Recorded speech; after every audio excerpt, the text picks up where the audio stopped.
So Anderson Paak actually went from being homeless to working with Dr. Dre, and we're gonna cover his whole backstory and speak about where he's gone to today. Absolutely. He's had a legendary career, and it is also his birthday, so happy birthday to Anderson Paak.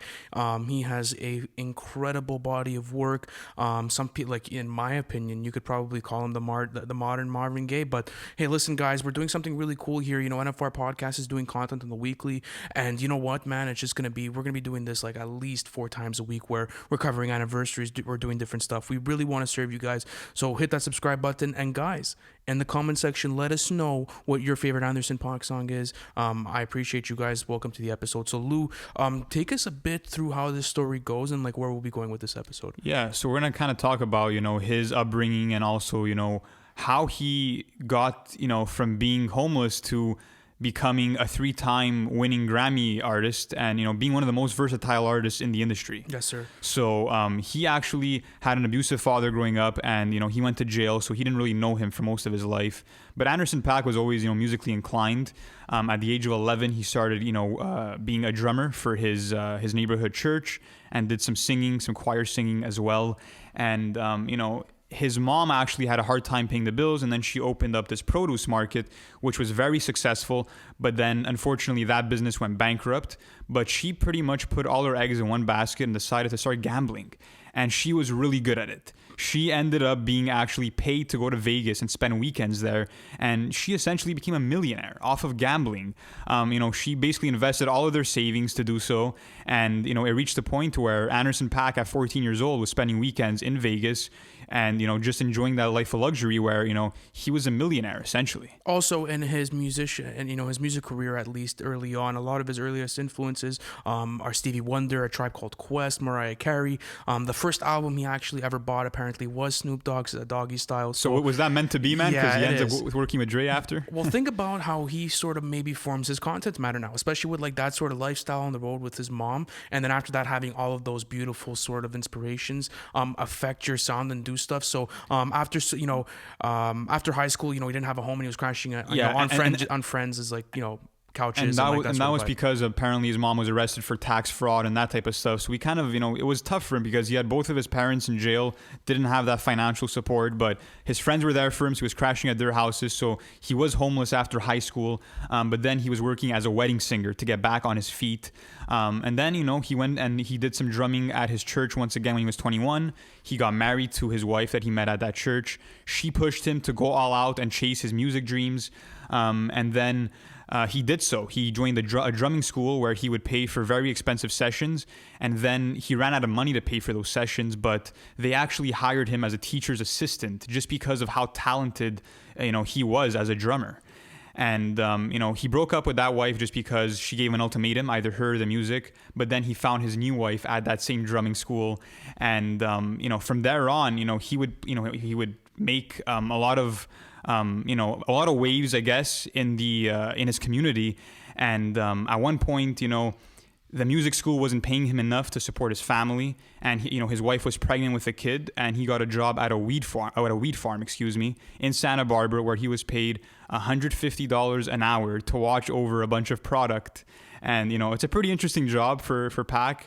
But he was suddenly fired. So he became homeless once again, but this time with a wife and with, a newborn baby to support, which must have been, super tough for him. Yeah, and, it's crazy to see the type of progression that he's had since then, because a lot of people would have looked at that whole situation and would have gave up right away. But I feel as if Anderson knew that he had the talents to take it to the next level, because after that, he then became a drummer for a contestant on American Idol in 2013. Then this is the most important part of his whole story. He met his manager named Adrian Miller, who was known for finding talent. He found Florida, and he had a big industry name. And apparently, he sold his house to finance Paak's career, to finance Paak's debut. And you know what? It ended up working for him, and it caught the attention of Dr. Dre. Yeah, which is amazing. Just because in 2014, Anderson Paak drops Venice, which is his debut project, like you said. And the same year, Anderson Paak gets a call from an A&R from Aftermath, who said that Dr. Dre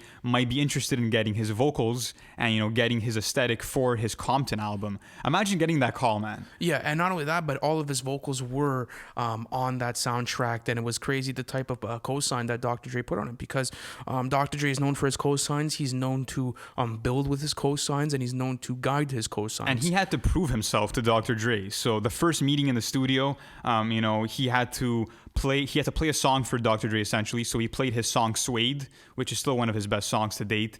And, you know, Dr. Dre played it one time, played it a second time, and kept kind of boosting the volume.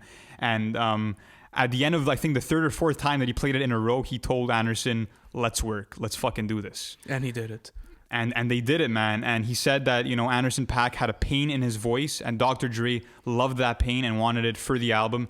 And Anderson Paak actually ended up being the most featured artist on Compton. I think he has like 6 credits on the album. Yeah, and you know, his whole aesthetic was sort of like formed right there and then, because, you know, that 2014 sort of cosign really boosted him, and then people sort of got that same taste on, you know, projects like Malibu and Oxnard, which, you know, basically completed his discography. And then after that in 2019 we get Ventura, and, you know, he's just running through these studio albums because he knows whatever he's gonna put out is gonna be quality. And going back to that Marvin Gaye comparison, I'm not saying Anderson Paak has any near the influence or, you know, sort of stature that Marvin Gaye does, but the sort of content matter and aesthetic that he's presenting in his music is very similar. Like, you hear the inspiration right there, and his vocals are fantastic. I'm also a huge fan of his writing and his production.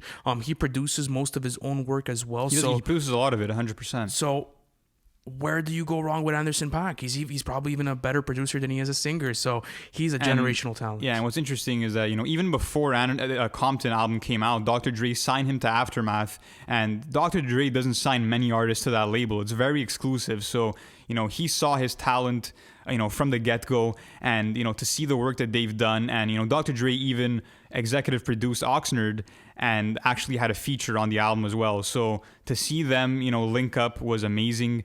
And, you know, like you said, his discography has been amazing up to this point. And, you know, he's worked with the likes of Andre 3000, Smokey Robinson, so many legendary acts that, you know, really see his worth and what he's able to do, you know, not only on the drums, but also as a vocalist. Absolutely. And this is an incredible story just because it shows the type of hustle that could be put into things and how we could prosper and grow from stuff. But guys, listen, if you like content like this, make sure to hit that subscribe button.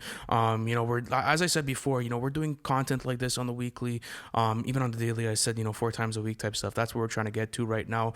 Also that, you know, go visit our Discord. The link's in the bio as well. That's where we keep our whole community. You guys could talk with us every Monday and Wednesday. I'm super hyped for this, man. This is great content. We're going to continue doing this, and I think it's going to be a great year for 2021.